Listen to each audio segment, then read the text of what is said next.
So today's webinar is going to be, again, on different steps involved in generating your forecasts. It's going to be a pretty nuts and bolts, a pretty basic presentation, but here's how we're going to spend our time.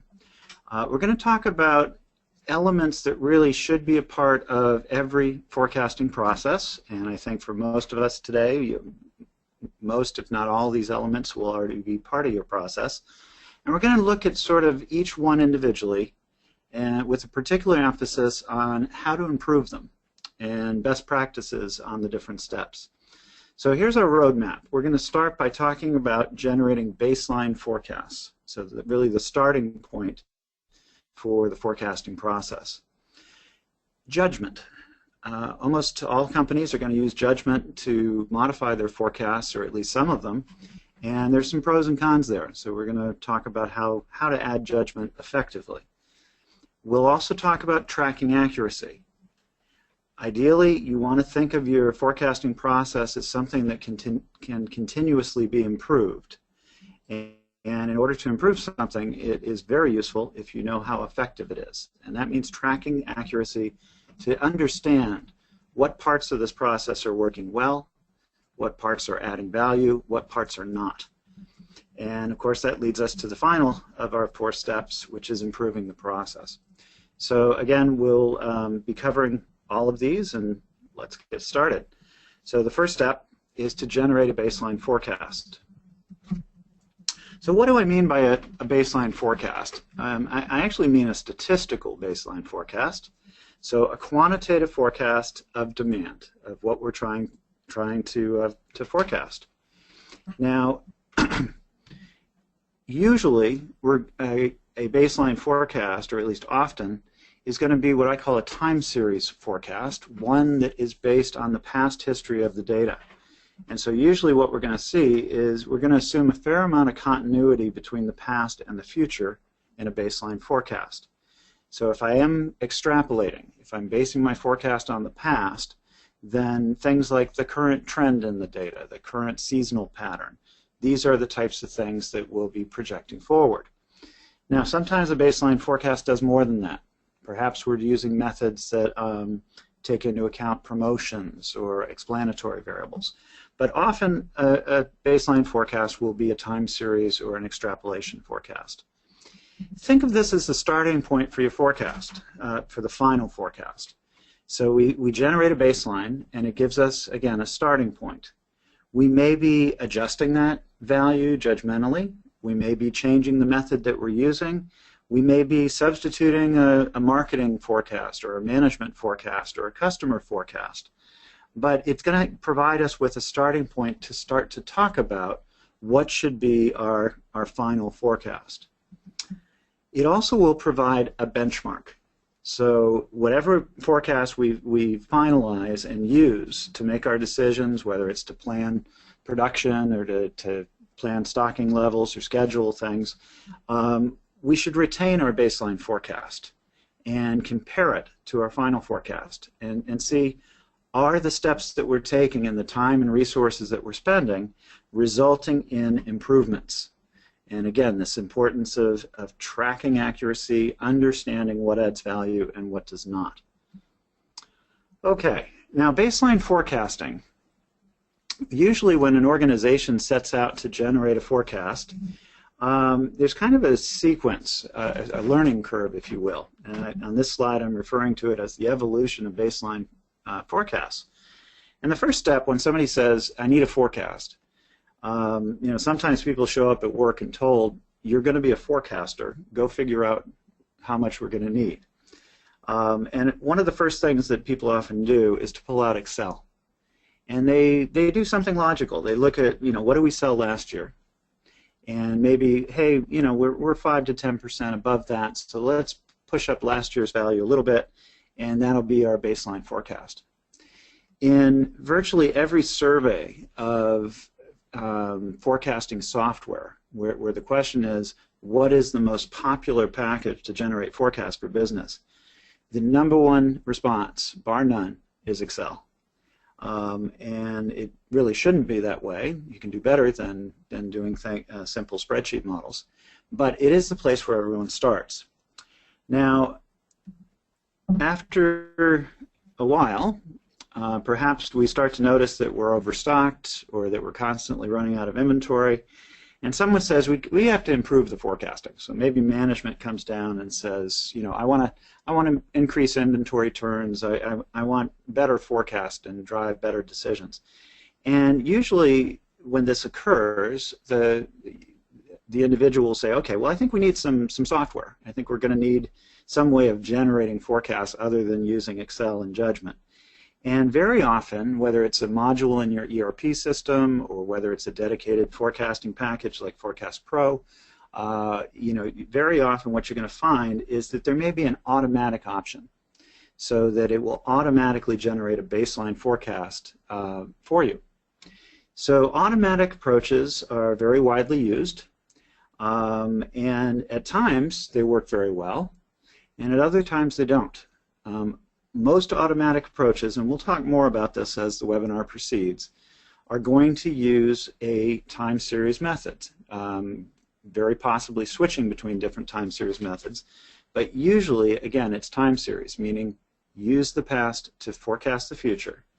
And that won't work in certain situations, which leads to phase 3, which is what do we do when automatic approaches don't work? And the answer is we start customizing things. So what you'll typically find is that, you know, if say I have 3,000 different SKUs that I'm forecasting, that a fair number of them may lend themselves to automation. But subsets of them, things like new products, promoted products, some of these subsets may not lend themselves very well to simply demand from the past. Those are the areas where we need to bring custom approaches into play. So, why do we need different methods, and why can't we just do a one-size-fits-all? And the answer is, look at the data that we're forecasting. Look at your products and your services. And what you'll find is that there are different types of products and different types of services. And when you look at the demand patterns, they're different. So if I'm working for, let's say I'm working for Nabisco, and I'm forecasting sales of Oreo cookies, okay? And I've got a whole bunch of different package sizes, and I've got some different geographical locations, but they're all Oreo cookies. Typically, the demand for that is pretty stable. You know, the product's been around a long time. It's not nearing the end of its life cycle. It's an ongoing process. And doing things like looking at the current trends, the current seasonal patterns, and extrapolating them forward works pretty well. So methods like exponential smoothing and Box-Jenkins can pretty reliably forecast stable and ongoing products and are often a good choice. On the other hand, not everybody works for Nabisco, and sometimes things are a little different. So let's consider that I'm a manufacturer, say a finished goods manufacturer, and I have a bunch of spare parts, so that some of the things I'm forecasting are very low volume. So maybe these particular parts on a typical month, I don't sell any, so the demand is 0. But occasionally I sell 1 or 2 or 5, but maybe I have lots of zeros and lots of low volume data. Methods that work well for stable and ongoing products don't work as well for intermittent and low volume data. But there are other methods, things like the Croston's model, for instance, or maybe even just a replenishment strategy or moving averages. But there are different approaches or different forecasting methods or models that could be used for intermittent and low volume data, but they would be different than the ones for, say, the Oreo cookies. And so, again, the demand pattern is varying, and that means that when we're generating our baseline forecasts, our approaches will be different. What if I'm in a rapidly changing industry? What if my typical product life cycle is 6 to 10 months? Okay, what if every year we have different models? What if I'm in fashion? So what if things are rapidly changing? Well, clearly, that's going to be different than forecasting other types of data that we've talked about thus far, and I'm going to have to adapt. And probably I'll have to use a lot more judgment and market research and maybe try to look for analogies, things that I think will be similar to what's going on here. But again, once again, the demand patterns vary, and therefore the approaches to forecasting will vary. What if the data are promoted? And I don't want to just extrapolate from the past if a lot of the past was increased volume because of promotions, and maybe competitive promotions making sales go down.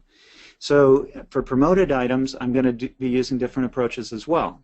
And maybe there I'm doing event models or regression-based models, but I'm going to be bringing in more than just the past history when generating my baseline forecast. So again, as we think about the data types, it's going to drive how we proceed. And the last bullet on our slide here, what if it's a new product? Okay, what if it's very short? There's a lot of different new products, different types of new products. We have things like replacement products for current products. We have product line extensions. We have a truly new product, something that's new to the world. We've invented something and we're going to sell it. Or maybe it's new to the company, so that we've never had a product in a certain space, but we're launching our first one. There are methods designed specifically for new product forecasting, and they work quite differently than things like exponential smoothing and Box-Jenkins, because we're assuming that we don't have much history, and therefore the other methods are not applicable. So again, there is a lot of automatic. That was kind of our phase 2, automatic time series approaches, and they're very widely used, and because they're very widely used, we're going to take a few minutes and talk about some pros and cons. So on the plus side of the ledger, automatic time series approaches are pretty simple to understand and pretty simple to explain to others, such as management. We're assuming a lot of continuity between the past and the future, and we're going to be forecasting by extrapolating forward, taking the current trend, the current seasonal pattern, and assuming they're going to continue. They're widely accepted and used. Okay, so when we look around at how forecasts are generated, particularly when people are using software, using the automatic option is very common. They can be quite accurate if we have the right kind of demand patterns. So for certain types of items, this automatic time series approaches is the way to go. They're adaptive, so that as things are changing, we're going to give more emphasis to recent history and reflect current conditions more than the distant past. They're easy to apply. Well, the adjective automatic sort of suggests that. If something's automatic, it means it shouldn't be too hard to use. Okay, but there are some downsides. Automatic methods work well when you have enough history, and they will not work well when you don't. Because basically they're saying, this is a stream of numbers, and I'm going to analyze it statistically and pull structure out of it. And if we don't have enough history to do that, it's not going to work very well. How much is enough history for time series and automatic approaches? Well, the more the better. Okay, so that's a quick rule of thumb. And I would say there's limits to that. If I had 6 or 7 years worth of data, I'd probably stop. Okay, because I've got 6 or 7 observations of the seasonal pattern, and that's probably adequate. But on the other hand, let's say I have less than 2 years worth of data. That can be a problem, particularly if your data exhibits seasonal patterns, if there are times of the year when we sell more than others. So ideally, if we're using automatic time series approaches, we want to have 2 years worth of demand history, and preferably more. If we have 6 or 7, we probably don't need to be using more for the automatic time series. Again, as mentioned already, we're going to assume a certain amount of continuity between the past and the future. If we're going to extrapolate, then we better hope that the future is going to be similar. It doesn't capture responses to things that don't neatly unfold out of the past. So things like promotions that move around. You know, last year we promoted in January. This year, coming year, we're going to promote in May. Time series method is not going to capture that. We need to bring more information in when we generate our baseline forecast. And what about explanatory variables? What if I'm being driven by things? You know, my sales are being driven by temperature, you know, the weather.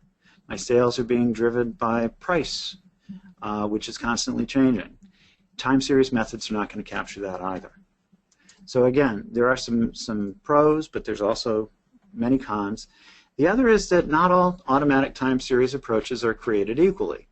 So you need to really kind of look at an automatic time series approach and ask yourself a few questions. How is it switching between methods? Do the methods cover the gamut of what I need to forecast my organization's data? How well are they implemented? Just because two packages offer exponential smoothing actually doesn't mean you're going to get the same forecast out of it, because the implementations and how they optimize the models and initialize the models can vary. So be a little careful when looking at forecasting software to make sure you get a solid implementation of the algorithms as well as enough breadth in terms of methodology to cover your needs. Okay, now, so I'm on phase 2. I'm using automatic methods. And I generate some forecasts, and I look at them, and I say, you know what? I don't buy it. Okay, so I'm going to reject the automatic model. What am I going to do when I reject the model? Well, generally speaking, there are 3 different things I might consider doing. One is to change the forecast, to judgmentally go in and override the forecast values. That's very common. It's actually the next part of our webinar. We're going to talk about adding judgment. Another thing would be, it's not so much that I don't think a time series method or a forecasting model is going to work. It's more that I think the automatic algorithm chose the wrong one. So maybe I'll force that a different forecasting method be used while generating my baseline. So I'm going to customize it. Another thing that sometimes happens is as you're getting familiar with how forecasting and understanding where it's working well and where it's not, you realize that maybe the data itself is part of the problem. Okay, maybe, you know, because I'm looking at shipment histories, and shipment histories have a lot of you know, times where we didn't ship because we didn't have the product, and then we shipped all at once, and that it's really not representing demand. And so maybe we'll go back and say, you know what, we should forecast off of orders. And in fact, we should even take a closer look at that invoice and say, you know, there's a customer desired delivery date, and maybe that's a better estimate of demand than what we've been using before. Or maybe the way we organized the data was wrong. You know, maybe we said, gee, it's convenient to organize it geographically by state because that's how we have to report it to management. But you know, if we didn't do that, and if we organized it differently, we might be able to forecast, generate the forecast differently and improve the forecast. So maybe what I do is I reorganize the way I look at the data to facilitate more accurate forecasting. And then when I do my reports to management, I throw it into a database and create reports. But the main point here is, if the automatic method is not cutting it, if you look at it and you're rejecting it, your job as a forecaster, you have responsibility for coming up with the final forecast. If you disagree with an automatic model, don't use it. And then decide how to proceed, whether that's to build an alternative statistical model, whether it's to apply judgment, whether it's to rethink how we're collecting and organizing our data. But again, you have the ultimate responsibility as the forecaster, and these are the kinds of things one might do. So we're going to talk about some best practices in terms of generating baseline forecasts, and then we'll sort of take a look at how this is done. First of all, avoid a one-size-fits-all approach. Okay, they very rarely work well. So if it's, you know, we're always going to use same as last year plus a percentage. You can do better than that. Okay, or we're always going to start with a 12-month moving average, or we're always going to use winter's exponential smoothing for everything. Understand, if we are using automatic software, understand how it works, and particularly understand for what segments of my data is it working well, and for what segments of my data is it not working well, because those are the ones I'm going to try to improve. That brings me to this recurring theme of this webinar, which is continuous improvement. Sometimes people get we put in place a baseline generation and we never think about it again. We say, okay, that part's finished. Let's concentrate on S&OP. Let's concentrate on getting buy-in from the sales department. Let's concentrate on the changing and judgmental adjustments. But every once in a while, you need to step back and sort of look at every single step in the process. So you should periodically look back at your baseline forecasting and say, how can I make changes? Or look at my data collection and say, is this the best we can do? Also keep in mind, you're not going to live forever, okay? So, and certainly you're not going to be in the same position forever. So if you're in charge of the forecasting today and you realize that, hey, down the road somebody else is going to do this, I may get promoted and I'll have to pass this along.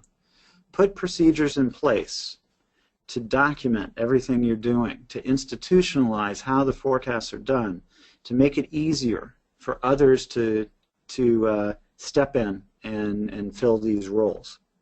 Okay, so let's sort of think about this for just a second and illustrates a little bit of what we've been talking about. Those who've seen some of our webinars in the past are going to recognize this data set. We often use it.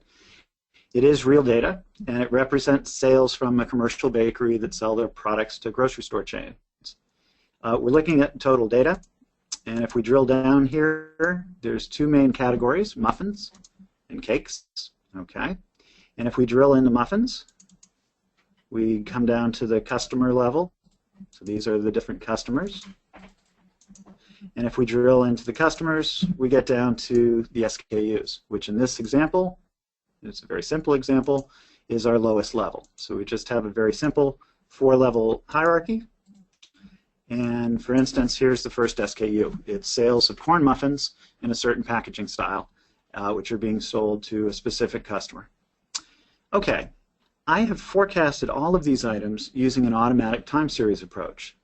The green line is the history, and I've got about 4 years worth of history, so that's good. We mentioned that if we're going to use automatic approaches, we want to have adequate history, and we want ideally more than 2 years, and we have that here.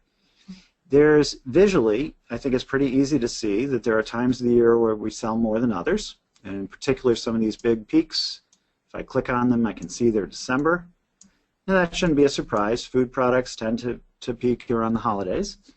And so what we're seeing is this data with a seasonal pattern and some trend to it.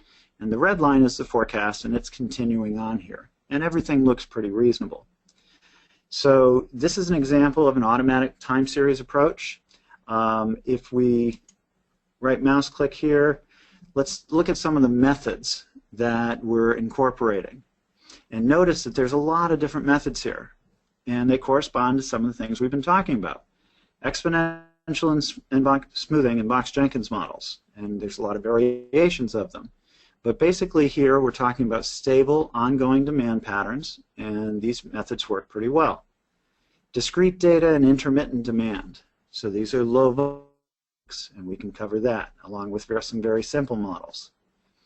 Curve fitting, okay, if we want to just put some curves through the data. The Bass diffusion model and by analogy, these are new product forecasting methods. Events, these are for promoted items. But the main point here is, you think of a toolkit. I need to have enough tools in my toolbox to handle the different types of demand patterns that I'm wrestling with.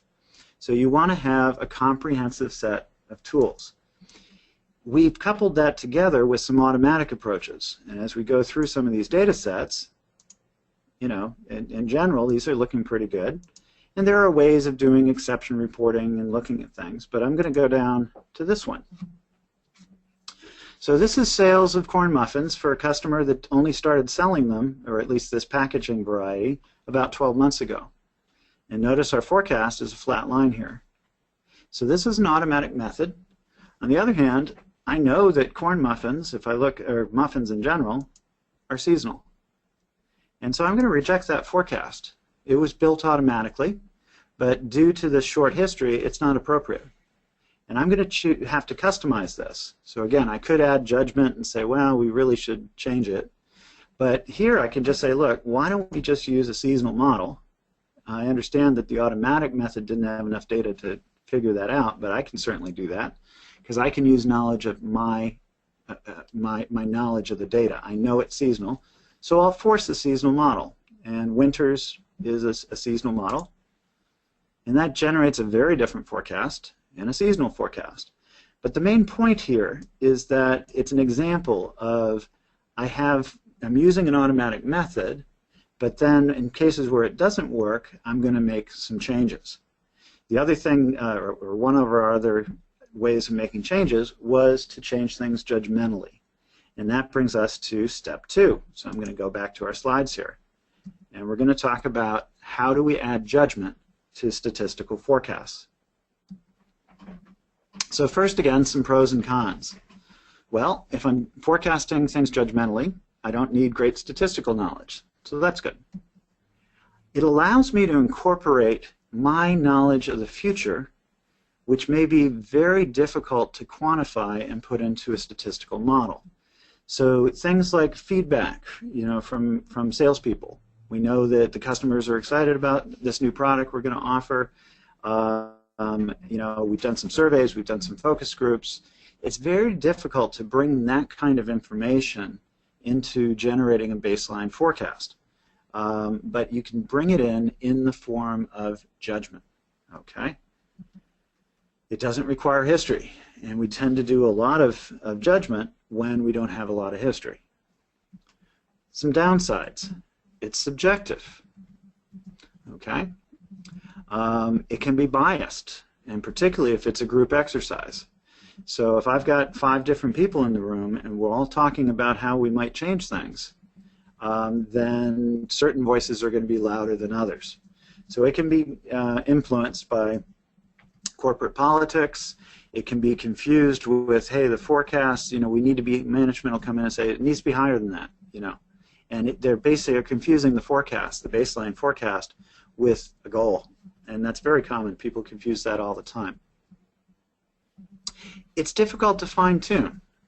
So if I'm forecasting things judgmentally, and I know that for certain items we're not very accurate, with a statistical method, I can sort of analyze that and figure out how to improve it, maybe by using an alternative model. Here I can provide feedback that it's not working well, but it's harder for a purely judgmental forecast in terms of improving the process that's based on judgment. It's not automatic, and it can be very time-consuming, and that's expensive. So, again, there are some problems.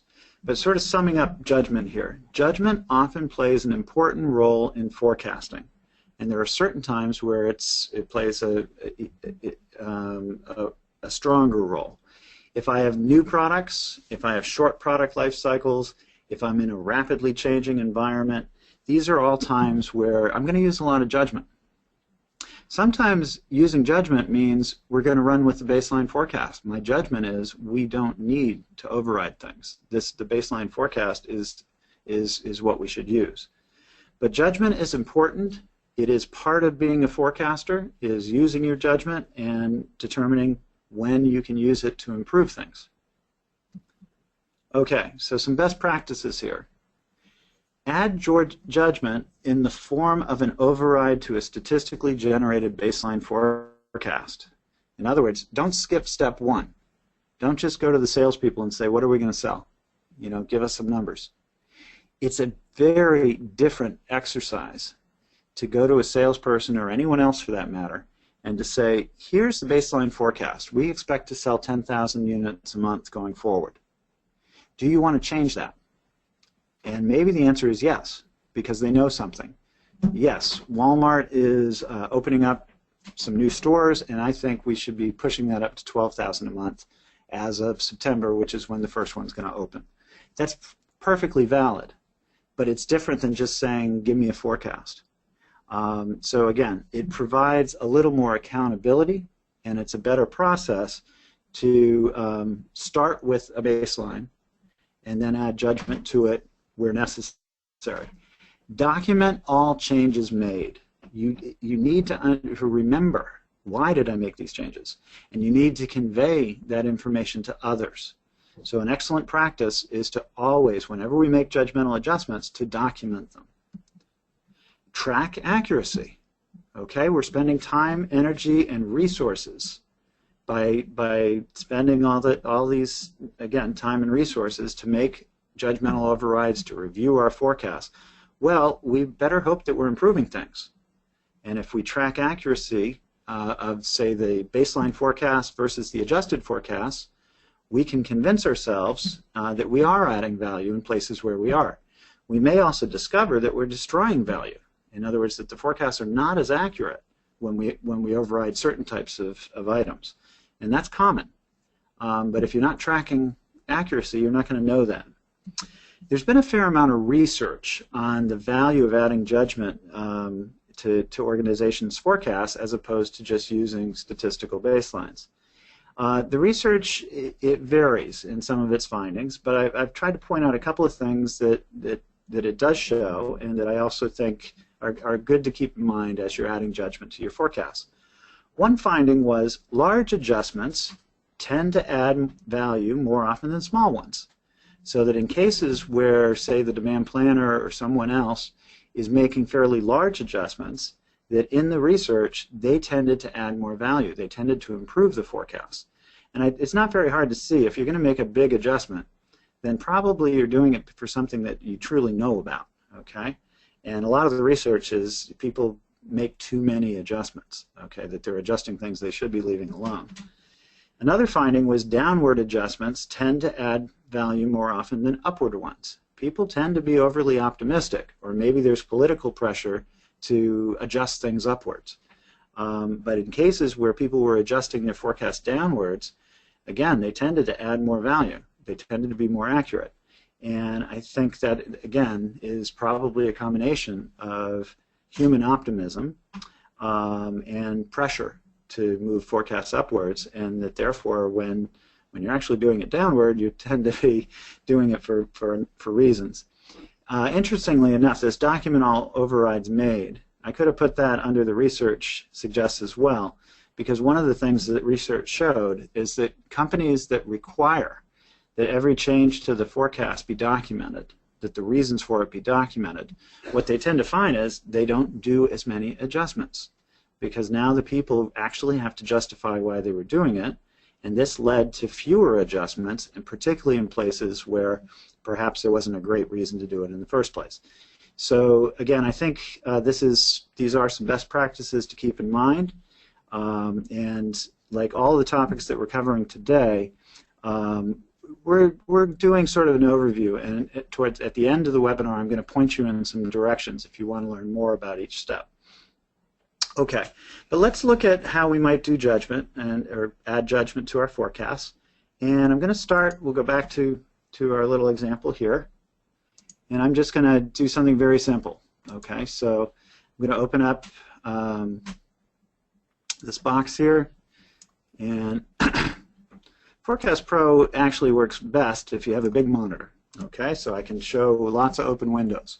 And unfortunately, I'm doing this on a laptop and projecting it, and so I'm going to adjust some windows. But here we have a statistically based forecast. So that's our baseline generated forecast. In this case, we used an automatic time series method. And we have a couple of rows where we might make adjustment. One's called demand planning. So maybe September, October, November, I know I'm going to be running a promotion, and typically that raises it by about 15%. So I'll put some adjustments in there.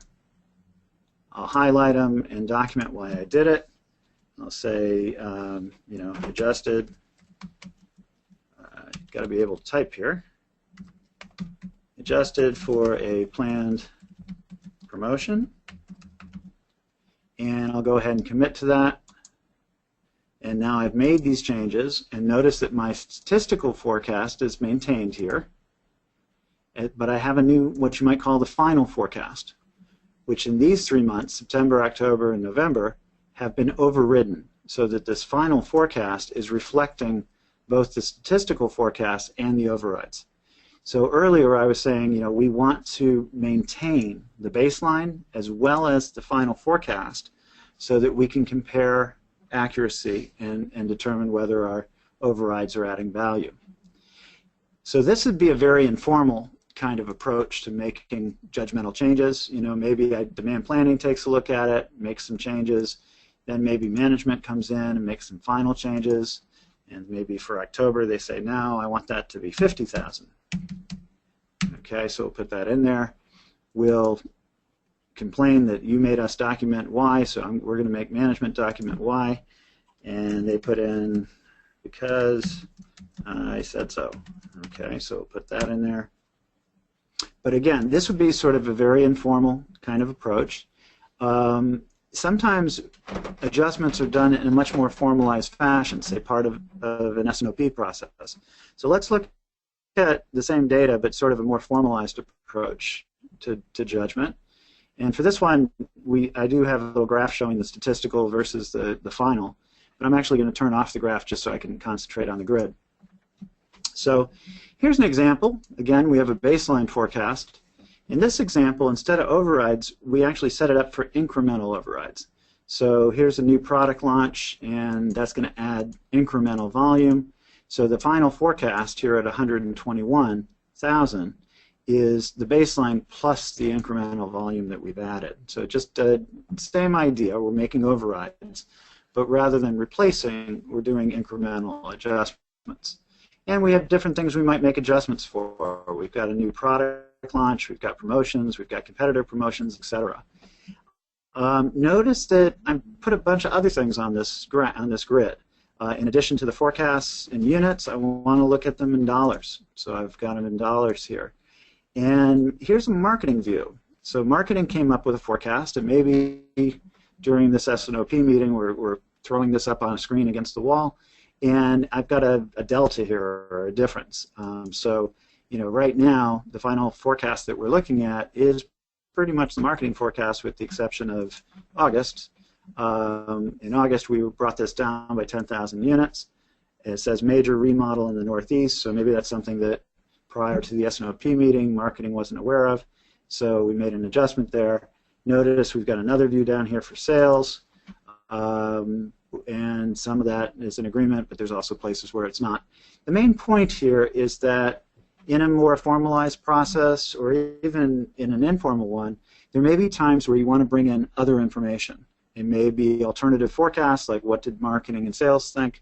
It may be customer information. It might be inventory information. It could be many things, maybe orders that have already been booked, etc. So the ability to bring that in and to have it be part of applying, applying judgment is to give yourself the tools you need and the information you need to do it. So let's go back to our slides here. And again, we've talked a bit about judgment and how to go about it, and that would bring us to step 3, which is tracking accuracy. Okay, so let's talk about tracking accuracy. Why do I want to track accuracy? Well, because I'm going to try to improve my process, and you can't improve what you don't measure. Okay, in order to know if I'm improving something, I need to measure it. Okay, so forecasting should be a continuous improvement process, and if I want to improve something, I need to be tracking accuracy. I'm just repeating myself. See, this is the advantage of making your own slides, is you can anticipate what the slides are going to say. Okay, but I can't improve something unless I'm tracking the accuracy. That's sort of the long and the short of it. I need to know what's working. I need to know what's not working. Why else would I want to track accuracy?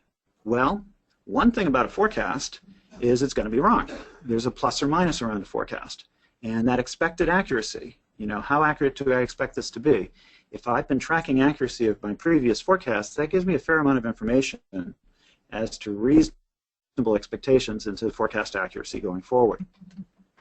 As stated before, we track accuracy. One reason is to benchmark. Also to spot problems. If I'm routinely tracking accuracy and I notice a big change, I notice that a big error pops up, that's going to get my interest, and I'm going to go look at that, and perhaps I can spot problems, small problems, before they turn into big problems by tracking. Now, I keep saying we need to know the accuracy. We need to track the accuracy. Well, that means we have to measure it. And how do you measure accuracy? Okay. Well, it turns out there's a bunch of different ways of doing it, and they vary, and how they vary is actually pretty important. So one question is, what's the form of my error measurements? A very common way of looking at errors is as percentages. So I'm looking at percentage-based errors. People like percentages. They're easy to understand. And I would say the vast majority, or let's say the most popular error measurements, are usually percentage-based. Another one is unit-based. How much were we off by? We were off by 2,000 units, or on average we were off by 500 per month, what have you. A third category is less used, but actually very useful, and it's to look at error relative to something else. So it's sort of like, how much error do we get by using the statistical forecast versus a forecast that had overrides added to it. So this sort of looking at the error in relative terms. And we're going to talk about each of these. The primary statistic for looking at percentage error is called the MAPE. It stands for the mean absolute percent error, and it tells you the average error, the size of the average error as a percentage. So if I have a MAPE of 20%, it says on average I'm off by about 20%. The most common measurement for a unit error is called the mean absolute deviation. It tells you the average error in terms of units. So if my MAD is 3,000, it's saying on average we were off by 3,000 units. The most common relative error measurement is something called the relative absolute error. And it tells you the difference. This one's a little trickier. But this question is relative to what? And it's relative to what's called the naive model. And the naive model is also sometimes called a random walk. And it could also be called the last data point. Okay? So my forecast for this month is whatever we sold last month. In some ways, the naive model, or this kind of forecasting, is similar to not forecasting at all. It's similar to replenishing. If I sold 50 units, then I'm going to replenish with 50 units. If I sold 25, I replenish with 25. I'm not actually, some people like to think of it as what you would have if you didn't forecast, okay? If we just used whatever we sold. So, but any way you want to look at it, it does provide a benchmark to look at a relative error. How big is the error we had from our statistical model versus if we had just said whatever we sold last period. Okay, all of these have some pros and cons associated with them. The MAPE is very easy to interpret, and even when you don't know the demand volume, the MAPE still has meaning. If I tell you that, hey, IBM stock price went up by 15% yesterday, everybody would know that's a big jump. Okay, IBM stock doesn't usually fluctuate 15% in a day. On the other hand, and I have no idea what IBM's trading at the moment, but let's say that I said it went up by 30 cents yesterday. Okay, is that important? Is that a big deal? And the question is, I need to know the scale. If the cost is $20 a share and it went up 30 cents, that's not very remarkable. On the other hand, if it was trading at 50 cents and now it's trading at 80 cents, then that's huge. Okay, so the MAPE is useful, or percentage error is useful, because you can get into a room with a bunch of people who don't actually know the volume of these things and still talk about percentage errors and still convey meaningful information. On the other hand, a unit error, like the MAD, it requires knowing the volume. And if you do know the volume, then that's often useful to talk about unit errors. The relative error provides an indication of what many people call value added. What's the benefit to doing what we're doing now versus, again, the naive model? This can be expanded, and I'm going to show you a little later in the presentation, although not much later, an example of something called a value added report. So the bottom line here is that all error measurements have advantages and disadvantages. Some of them are very scale sensitive, and things like trying to use a percentage error with low volume data, don't do it, okay? It's really kind of meaningless. If I 2 and the actual was 0, then the percentage error is undefined, and it's just too scale sensitive for low volume data or data with zeros. Things get worse when you go across products. So aggregating error measurements across products can definitely be problematic. With the MAPEs, you tend to have the low volume products can dominate the results, which is usually the opposite of what you want. With the MADs, the high volumes will dominate the results. That may or may not be what you want. If everything's created equal, that's fine. Or if we were forecasting in dollars, say, that would be fine. But if low volume items have high value, then you've got to be really careful as you go across items. So what you really want to do is think about these things. Choose error measurements that make sense to your organization and be aware of issues, particularly if we're going across products. Okay, so we're going to talk a little bit about tracking forecast accuracy and how we go about it, and then we'll move into taking some questions and wrapping up. But if we're going to track accuracy, there's a concept of creating what's called a forecast archive. We have record of the forecast we've generated in the past. So here's a very simple example. I have data up to and including December of 2015. That's what we call the origin for the forecast. So my last historic observation is December 2015, and I make a forecast for January, February, March, April, May, June.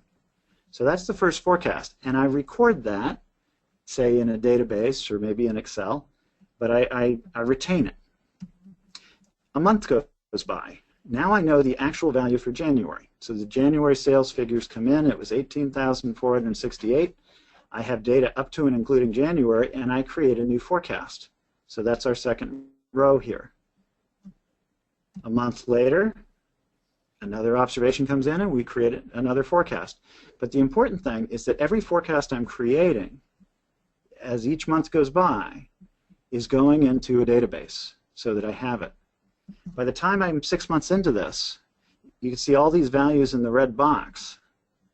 These are all forecasts that can be compared against what actually happened. And this is the basis for what's called a waterfall report, which is a pretty common way of looking at forecast errors. But the important part here is I need to record my forecasts, and if I'm making adjustments, I need to record the adjustments as well.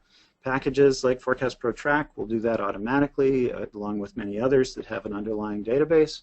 But I need to, if I'm going to track accuracy, I need to record my forecasts. Now I'll jump into a waterfall report. And again, we're kind of running a little bit low on time, so I'll do this kind of quickly. But what I want to point out is there's a lot of information, and I can look at all the things we've been talking about. So here, I've got what actually happened, and here are 6 different forecasts that were generated at different starting points. And I could look at that in terms of the forecasts themselves, or in terms of the error, or maybe the percent error, so again, unit errors and percentage errors, or the numbers. I can also look at things like all of these sort of bluish purple ones are all 1 month ahead forecasts made from different starting points. And I could look at, for a 1 month lead time, what was the errors? Okay. What about 2 month ahead forecasts, or in this case with the purple, or these ones here, what about a 4 month ahead one? So if I had a lead time of 4 months was important, because maybe that's how long my time fence is for production, then I could look at accuracy at different times. So this is one sort of what you might call data-rich way of looking at performance. And again, this concept of a waterfall report is something that's implemented in a lot of tracking software. An alternative to that, this is a report that people who are used to working with numbers will like, because it's very flexible. We can look at things a lot of different ways. This is what we call a forecast value-added report, and this is really a report more for management. Not exclusively, but it's an easy-to-interpret report, even if you're not used to looking at lots and lots of numbers. And actually, I got this from Mike Gilliland at SAS. Mike runs a blog called the Forecast, I think it's called the Forecast Deal, okay, and it's pretty good. And he's a big proponent of this forecast value-added approach. So the basic idea, it's a relative error kind of look at things. Each step of your process, each step of your forecasting process is shown here in this first column. So in this very simple example, we have the naive forecast, so not forecasting, just saying whatever we sold last period. We have a statistical baseline forecast, and we have a demand planner who is doing an override. And Mike likes to think in terms of forecast accuracy rather than error. So if we had a 40% error, Mike would say, well, we're 60% accurate. Okay, so 1 minus the error would be the forecast accuracy. So for the naive forecast, we had a 60% accuracy. Our statistical forecast was 65. So this second cell here in this row says that the forecast versus the naive, the value added by doing that step was 5%. Okay, I think that's pretty easy to see, and something that, again, pretty easy to present to someone even if they're not used to thinking in terms of forecast accuracy. On the other hand, the demand planning override, we look at its accuracy, it was 62%. So if we compare it to the naive, then yes, it improved by 2%. On the other hand, if we compare it to the statistical, it actually produced more error. And so it brought, in this particular analysis, we lost 3% of the accuracy that we had from the statistical forecast. But the main thing I want to convey is this is another way of reporting accuracy that you've been tracking. It's a nice kind of report for the layperson and for management. You can do it, as the slide suggests, on individual items. You could do it on aggregations. The interpretation is if you're doing better than the naive forecast, your process is adding value. If you're not doing better than the naive forecast, then you're wasting time and resources. Okay? So again, another way of presenting forecast accuracy. So let's talk about some best practices on tracking accuracy. One is establish a forecast archive and routinely track accuracy. Another is ideally track every single step in your forecasting process. This will allow you to determine what's adding value and what's not. Establish a feedback loop. If you tell people and you show them where their adjustments, for example, are adding value and where they're not, what you find is that the more you share this with them, they start to improve. They start to understand, hey, I should be spending more time with the new products or the promoted products because my overrides seem to be adding value there. And I should stop mucking around with the type A items that are pretty stable because the statistical forecast was actually outperforming my adjustments. And so this feedback loop, people involved in the process understanding where they're accurate, where they're not, is important. Monitor for changes in forecast accuracy. When forecast accuracy changes abruptly, usually something's occurring. And so pay attention and take action when necessary. Understand the differences between error measurements and choose appropriate metrics for the task at hand. So again, this will vary depending on the organization as to what ways of measuring error is most effective. But do understand some of the issues, and particularly some of the scale issues, and particularly when you go across items, how do these statistics change? Okay, so we're on to the final step, and the final step here is to improve the process. And we've actually been talking about improving all the different steps at each point during the presentation. So part of this is a little bit of a recap. But first of all, always think in terms of continuous improvement and realize that every step needs to be revisited and improved. I've taught a lot of forecasting workshops, and at times I get people who come to a workshop when they're first starting out, and they show me what they're doing, and it's all pretty simple, and they come back a couple of years later, and it's night and day. They've gone really far along, and they're building custom models, and they're tracking accuracy, and they've improved their process a great deal. So think in terms, you can't jump from the bottom of the stairs to the top. There are steps in between. And you have a process today, use it, get used to it, and then think about how can I improve it. And then do so, and get comfortable with that, and use it for a while, and then say again, look around, how can I improve it again? Take a long-term approach. If we do that, if we continuously improve what we're doing, numerous small incremental improvements are going to add up to really substantial improvements in a much better process over time. Document and institutionalize your process. Okay? You can set up a really good process, but if others don't buy into it, and if when you get promoted or you go to another company, then it all falls apart, then you haven't done your job. You need to document what you're doing. You need to get the people involved in the process to buy into it, and you need to have staying power, so to speak. And again, when you're looking at how to improve things, think about some of the best practices that we've gone through at every step. Okay. Now, that's the end of the formal presentation. We will take a few questions, although we've gone reasonably long because we had an aggressive amount of material to cover in an hour. But I want to point out a couple of quick things before we turn to the questions. One is, as was mentioned previously, there will be a recording of this, and you will get an email when it's up and posted. And particularly for this presentation, I want to point out that if you go to FiecasPRO.com and you go under Education, there's a webinar archive. And I don't usually show this, but I want to show it this time because these are pre-recorded webinars. So these were live webinars, but they're now available on demand. And there are some that are very relevant to today's presentation. There's a lot on methods like smoothing or regression or dealing with the product hierarchy. So if some of what I was talking about generating baseline forecasts, if you want more detail on some of the methods, they're covered here. Here's a 1-hour webinar by Paul Goodwin, who's a professor at the University of Bath, on how to combine judgment with statistical forecasts. So some of the research I alluded to and some best practices are found in here as well.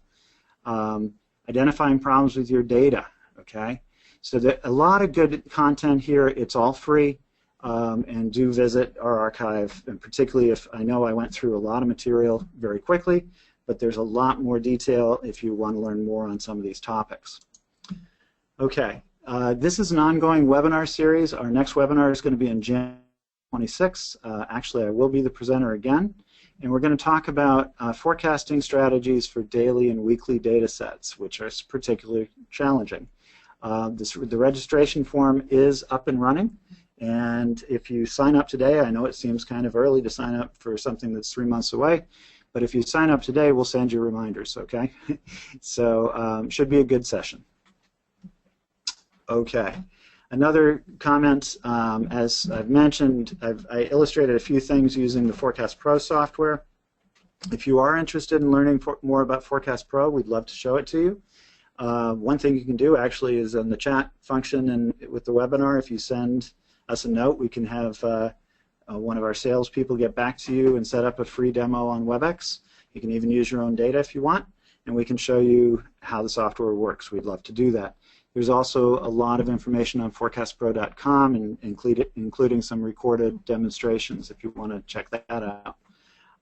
In addition to software, Business Forecast Systems also does offer training and workshops, both live and via WebEx. And there's lots of information on the website.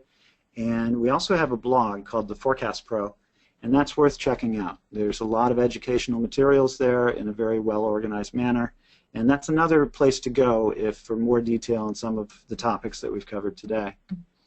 Okay, so at this juncture, again, we've been an hour. I think we'll just limit it to maybe 5 minutes and take a few questions.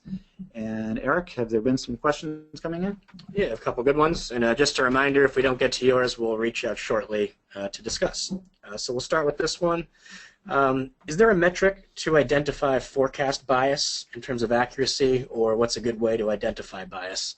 Okay, so that's an excellent question, and it's one that in the time allotted for the webinar I decided to sort of punt, an American football term, on going into bias. First of all, just what is bias? Bias is error, but it's error that's consistent in direction. So if a forecast is biased, it means that I'm consistently overshooting or I'm consistently undershooting. There are several what you might call bias monitors. There's something called a Q-sum, a cumulative sum. Usually bias monitors or or measurements of bias are going to be looking at what you might call signed errors, keeping track of something that is it positive, is it negative. Some of them, like the Q-sum, are looking at the magnitude. Some of them are looking at the frequency of the forecasts, of the 12-month forecast that we're looking at, how many were above and how many were below the actual. So yes, there are statistics there, and looking for bias is a very useful exercise when tracking forecast accuracy. All right, thanks, Eric.